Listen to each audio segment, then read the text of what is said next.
Marilah berdoa.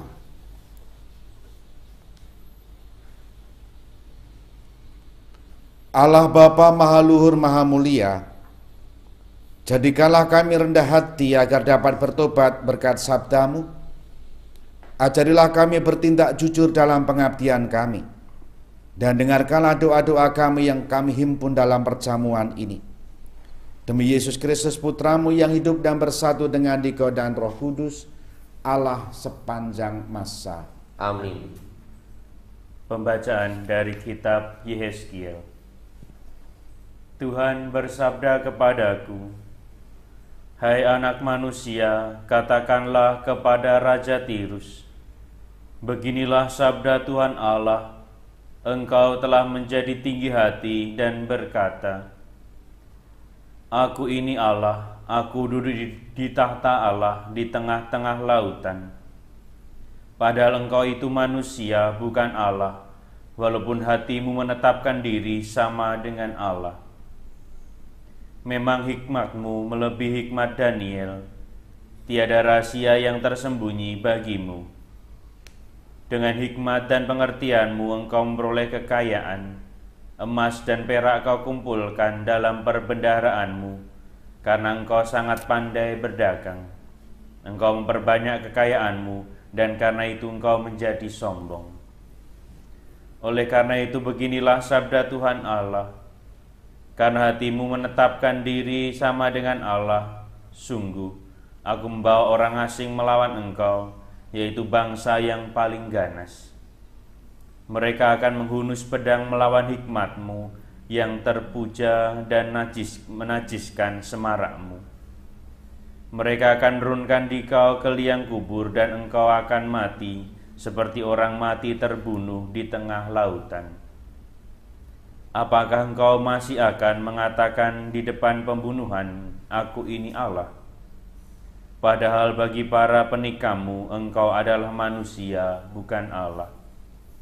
Engkau akan mati seperti orang tak bersunat, dibunuh oleh orang asing, sebab akulah yang mengatakannya. Demikianlah sabda Tuhan. Syukur kepada Allah. Mazmur tanggapan dengan refren, Tuhanlah yang mematikan, Tuhan pula lah yang menghidupkan. Tuhanlah yang mematikan, Tuhan pula lah yang menghidupkan. Tuhan bersabda, seharusnya aku menghempas bangsa jahat ini dan melenyapkan ingatan akan mereka di antara manusia. Tetapi aku khawatir disakiti hatiku oleh musuh. Jangan-jangan melawan mereka salah mengerti. Tuhanlah yang mematikan, Tuhan pula lah yang menghidupkan. Jangan-jangan lawan berkata, tangan kamilah yang jaya. Bukanlah Tuhan yang melakukan semuanya itu, sebab lawan itu suatu bangsa yang bodoh dan tidak ada pengertian pada mereka. Tuhanlah yang mematikan, Tuhan pula lah yang menghidupkan. Haleluya, haleluya, Haleluya, haleluya. Yesus Kristus telah menjadi miskin sekalipun Ia kaya, agar kamu menjadi kaya berkat kemiskinannya. Haleluya, haleluya.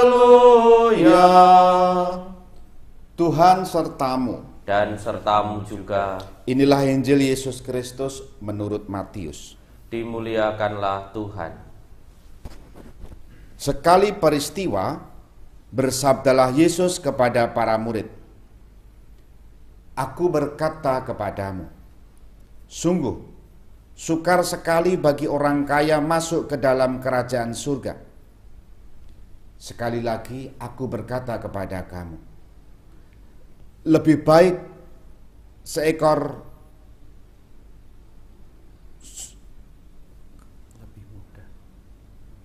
Sungguh sukar sekali bagi orang kaya masuk ke dalam kerajaan surga. Sekali lagi aku berkata kepadamu, Lebih mudah seekor unta masuk melalui lubang jarum daripada seorang kaya memasuki kerajaan surga. Mendengar itu gemparlah para murid dan berkata, "Jika demikian, siapa yang dapat diselamatkan?" Yesus memandang mereka dan berkata, "Bagi manusia, hal itu tidak mungkin. Tetapi bagi Allah, segala sesuatu mungkin."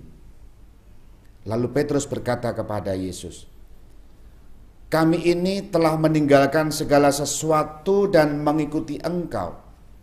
Jadi apa yang akan kami peroleh?" Kata Yesus kepada mereka, "Aku berkata kepadamu, sungguh, pada waktu penciptaan kembali, bila Putra Manusia bersemayam di tahta kemuliaannya, kalian yang telah mengikuti aku akan duduk pula di atas 12 tahta untuk menghakimi ke-12 suku Israel.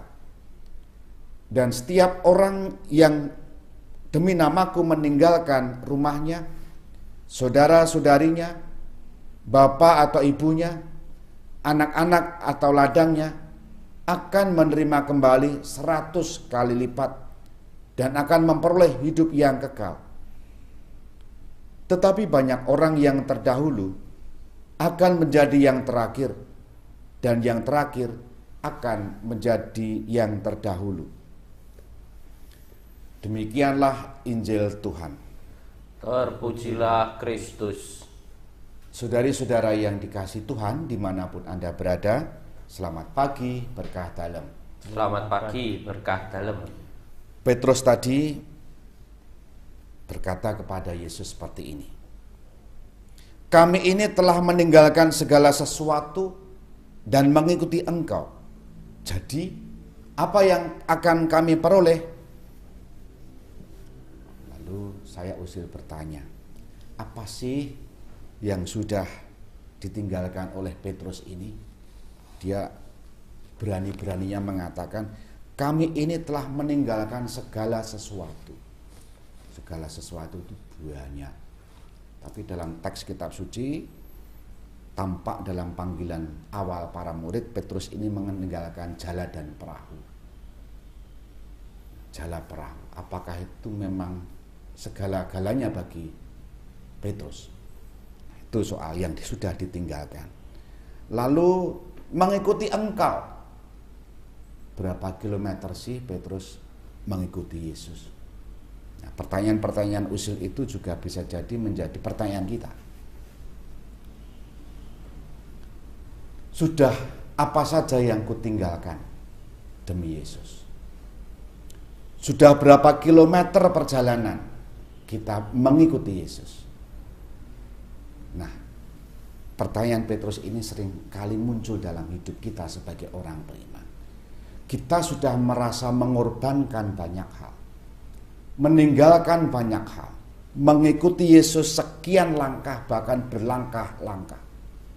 Tapi ujung-ujungnya selalu bertanya, oleh-oleh apa? Gek njur itoke apa? Lantas apa yang aku dapat? Banyak sekali pengalaman-pengalaman yang dialami oleh kita semua. Merasa beriman itu seolah-olah semacam bisnis, untung dan rugi. Aku sudah mengeluarkan seperti ini, maka harapannya sekurang-kurangnya lebih dari itu yang kudapatkan. Maka pertanyaan Paulus bisa jadi pertanyaan hidup kita sebagai orang yang beriman. Nah, masalahnya adalah beriman itu bukan untung dan rugi. Kalau kita beriman untung dan rugi, sayanglah kita sebagai orang yang beriman. Sayanglah kita mengikuti Yesus dan meninggalkan banyak hal demi Yesus. Yang kita peroleh itu bukan karena yang sudah kita korbankan, perjuangkan. Yang kita peroleh, yang kita dapatkan itu pertama-tama adalah karena kemurahan hati Tuhan, karena kebaikan dan cinta Tuhan kepada kita. Maka ketika kita mengikuti Yesus, itu lebih daripada sekedar kita pribadi mengikuti, tapi pertama-tama kita mengikuti Yesus itu karena panggilan Allah melalui Yesus memanggil kita. Dialah yang berinisiatif untuk memanggil kita dan mengikutinya. Kita menjawabnya. Maka soal apa yang kita peroleh, biarkan Tuhan yang sudah mengaturnya. Tanggung jawab kita adalah terus tekun mengikuti Yesus, meskipun kadang kita lelah, kita letih. Meskipun dalam perjalanan waktu kita gamang, meskipun dalam perjalanan waktu kita kekeringan, bahkan seringkali kita protes, kok doa-doa saya tidak dikabulkan.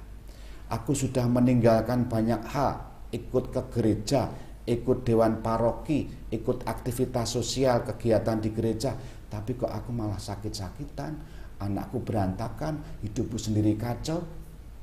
Nah, kalau kita menuntut, kan sudah mengorbankan ini. Kenapa Tuhan justru memberikan hal yang tidak baik dalam hidupnya? Nah, saudara-saudara, kita diingatkan hari ini.